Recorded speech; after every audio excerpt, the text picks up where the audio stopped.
రండమ్మా ఎక్కడే అంటే నువ్వు ముద్దులో నీకు కూలరా? నేను క్యూలోనా?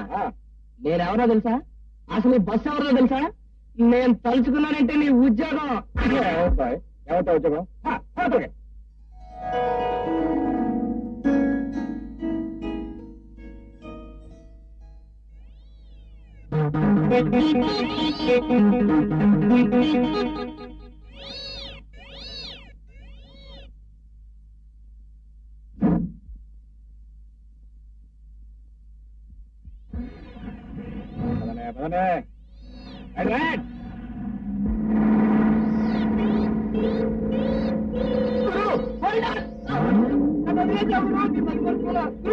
గురు